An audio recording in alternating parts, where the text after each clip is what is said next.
Chapitre 13. De l'obéissance à Dieu et à tous les hommes. Il est bien certain que toutes les vertus prennent leur source dans l'humilité. Une de ces filles est encore l'obéissance. C'est de celle-ci que nous allons parler. L'obéissance est donc une vertu par laquelle l'homme sortant de lui-même et faisant abnégation de sa volonté propre, se met dans la ferme disposition de faire ce qui lui est commandé en Dieu et selon Dieu. L'obéissance est encore la docilité et la soumission de la volonté. C'est la promptitude infatigable de l'âme, au bien quel qu'il soit. L'obéissance rend l'homme soumis à la volonté de Dieu dans tout ce qui est commandé ou défendu. Elle fait que les sens et les puissances sensitives sont subordonnés à la raison supérieure, de manière à permettre à l'homme de vivre raisonnablement et suivant les règles de la modestie. L'obéissance soumet encore l'homme à l'Église, au sacrement de l'Église, à tous les supérieurs, à tous les dogmes, toutes les institutions, tous les préceptes, tous les conseils, toutes les règles, toutes les coutumes établies dans l'Église. Elle le rend disposé et prompt auprès de ses frères pour leur donner des conseils, venir à leur secours, leur apporter tous les services spirituels et corporels, suivant leurs besoins et toujours avec prudence. C'est elle encore qui, dans les congrégations, unit tout le monde dans la paix constante.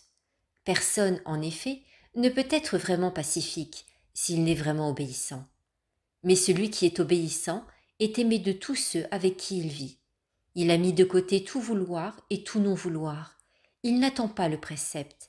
Il ne met aucun délai à exécuter les ordres reçus. Une chose ne lui est pas plutôt commandée qu'immédiatement il est prêt et dispos. Mais hélas, qu'ils sont rares aujourd'hui les vrais et les parfaits obéissants. Comme on en trouve peu qui, ayant abdiqué toute leur volonté propre, ne désirent pas voir Dieu et les créatures leur obéir, mais sont bien plutôt toujours aux ordres de Dieu et des créatures, répétant sans cesse avec l'apôtre « Seigneur, que voulez-vous que je fasse ?» Actes des Apôtres, chapitre 9. Oui, certes, l'obéissance est une si grande vertu que l'action même la plus petite, accomplie sous son impulsion, quelle que soit d'ailleurs la nature de cette action, est bien plus agréable à Dieu que tout ce qu'on pourrait faire de plus grand sans elle. Parleriez-vous de l'assistance à la Sainte Messe, d'une pieuse lecture, de l'oraison, de la contemplation ou de n'importe quelle œuvre que vous puissiez imaginer?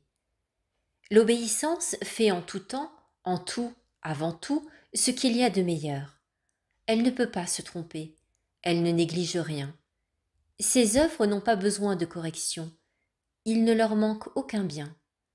Dans la mesure, en effet, où un homme par l'obéissance cesse de se chercher lui-même ou d'aller à ce qui lui plaît, pour se renoncer et mourir à ses goûts, à ses vices, dans cette même mesure, Dieu entre en lui avec sa grâce et toutes ses vertus. Plus encore nous nous renonçons à nos vices, et plus nous devenons maîtres de nous-mêmes. Et qui donc est plus maître de soi que celui qui, libre et fort, tient son âme dans ses mains et peut la donner à qui il veut? Cet homme peut fixer son cœur tout entier en Dieu, sans le moindre obstacle. Le pourrait-il s'il n'était pas complètement mort à lui-même en Dieu? Non, certes. Cet homme ne peut pas périr, car c'est Dieu qui l'a rendu libre par sa grâce. Il ne se veut pas lui-même, mais Dieu le veut. Ces mots, je veux, je ne veux pas, faites ainsi, faites autrement, ce sera ceci ou cela. Ces mots, dis-je, ne doivent pas trouver place dans la bouche d'un obéissant, mais il doit s'appliquer à sortir totalement de lui-même, et alors il obtient tout ce qu'il désire, puisqu'enfin ce qu'il désire par-dessus tout, c'est le bon plaisir de Dieu. Aussi n'y a-t-il pas de meilleure prière que celle-ci. Seigneur mon Dieu, donnez-moi tout ce que vous voudrez, et faites avec moi, en tout, ce qui plaira à votre volonté sainte. Cette prière s'élève plus haut que le ciel et la terre.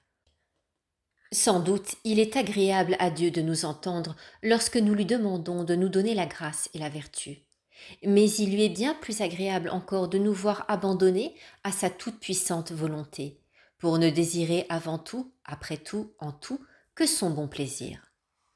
De toutes les prières adressées à son Père par le Christ durant sa vie mortelle, la plus parfaite, la plus excellente est celle-ci qu'il fit entendre à la veille de sa passion.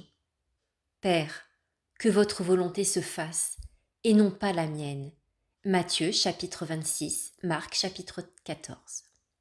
Oui, voilà de toutes les prières qu'il a jamais faites, la plus agréable, la plus honorable pour Dieu le Père, la plus utile pour tous, la plus redoutable et la plus terrible pour le démon. C'est en effet par cet abandon de sa volonté humaine que nous sommes tous sauvés, si nous le voulons. La joie la plus grande, la joie suprême de tous les vrais humbles, c'est l'acceptation pleine et entière de la volonté de Dieu. C'est en cela, en effet, que la nature est abaissée jusqu'à l'extrême et que Dieu est exalté sans mesure. C'est par là que l'homme devient capable des dons divins, puisqu'une fois pour toutes, il a lui-même tout donné et qu'il s'est renoncé à fond, sans toutefois demander en retour autre chose que ce que Dieu veut. Lors donc que nous nous abandonnons à l'agrément de Dieu, nous sommes baptisés dans l'Esprit Saint et constitués les enfants de Dieu. Toutes les fois que notre prière tend à ce but, nous avons bien prié. Aussi, saint Augustin a-t-il pu dire que le fidèle serviteur de Dieu ne cherche pas à entendre les paroles ou les ordres qui lui font plaisir, mais bien plutôt il prend plaisir à ce qu'on lui dit et à ce qu'on lui commande. Pour avoir une obéissance vraie et parfaite, plusieurs conditions sont requises. Il importe maintenant de les connaître. Et d'abord, l'obéissance doit être prudente et discrète. C'est-à-dire partir de ce principe qu'on ne peut rien lui ordonner ou lui défendre qui soit contre Dieu ou ses commandements.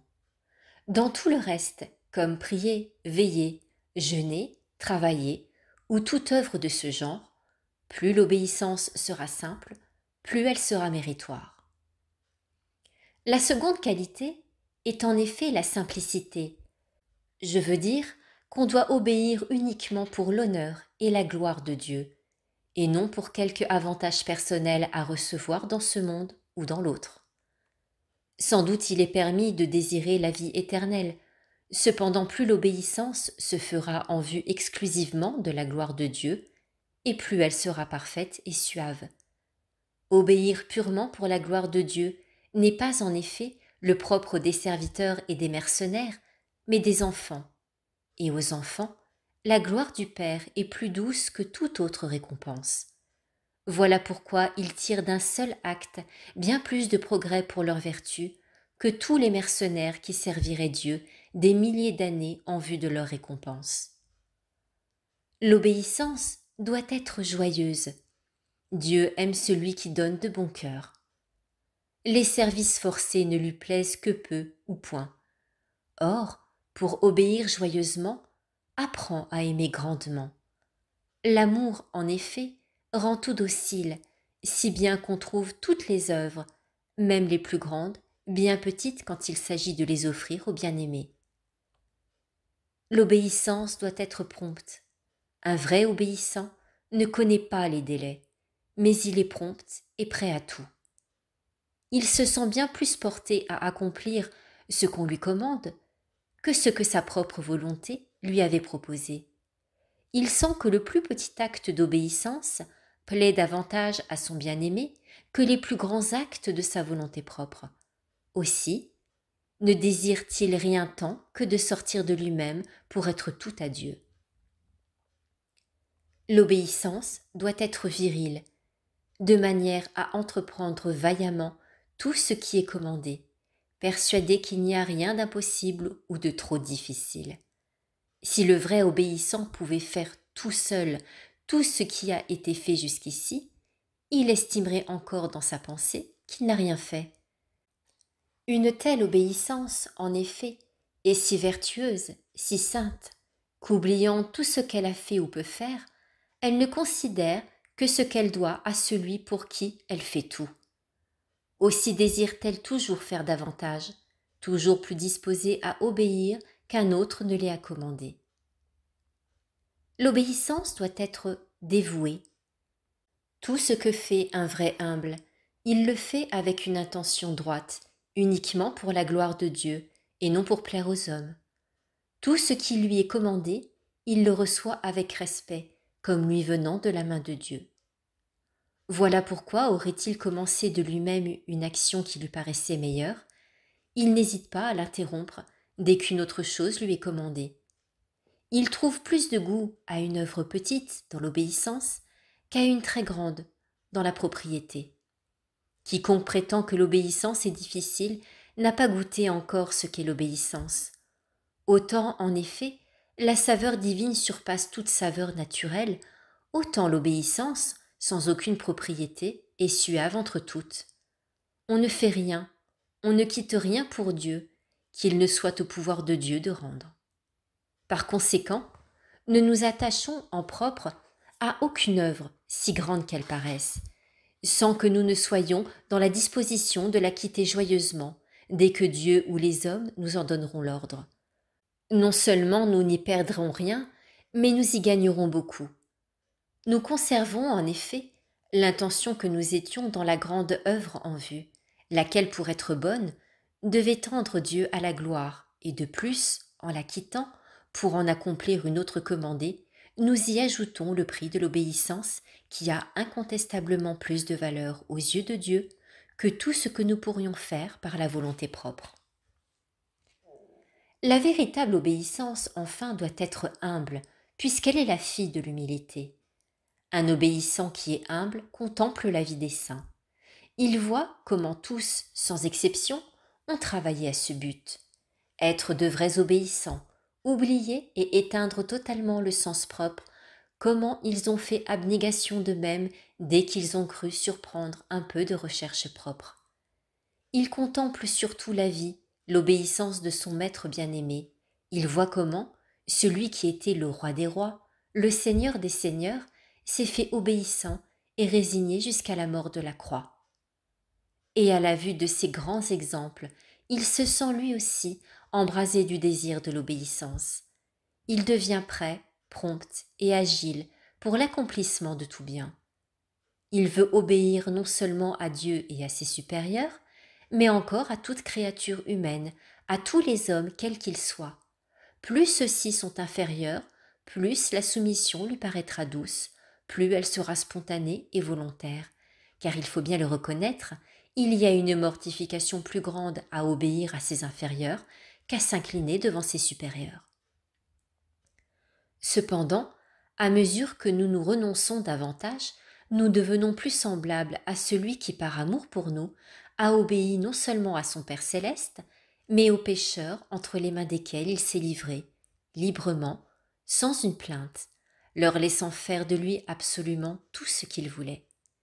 Or, plus nous devenons semblables au Christ, et plus nous plaisons à Dieu. Sans doute, il est grand et louable d'obéir à ses supérieurs pour Dieu, mais il est encore plus grand d'obéir à ses égaux. Il est parfait enfin d'obéir à ses inférieurs par égard pour Dieu, car cela demande une mortification et une humilité plus profonde. N'allez pas croire cependant que je vous demande d'obéir à vos inférieurs contre la volonté de vos supérieurs, ou que j'aille persuader à l'homme vraiment humble qu'il n'y a personne au-dessous de lui. En ne tenant compte que de la dignité de l'État, le prêtre est au-dessus du laïc, le prélat au-dessus d'un simple sous-diacre, un vieillard au-dessus d'un jeune homme, et je ne comprends pas vraiment de quelle manière un homme humble peut se dire inférieur à un autre et plus vil qu'un autre, s'il ne prend pas pour terme la comparaison, la condition et l'état.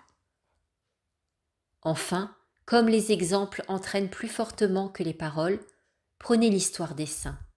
Elle vous apprendra tous les miracles d'obéissance qu'ils ont faits et dont le souvenir se conserve dans la mémoire de leurs descendants. Il est raconté, entre autres prodiges, qu'un jeune frère arrosa longtemps, par obéissance, un morceau de bois sec planté en terre. Il allait chercher l'eau bien loin, toujours par obéissance, lorsqu'un jour, il s'aperçut que le bois sec portait des fruits. Alors en est-il pour nous? Il n'y a personne de si aride, de si dépourvu de la grâce divine qui ne puisse reverdir, porter des fleurs et des fruits si seulement il voulait se plier au joug suave de l'obéissance.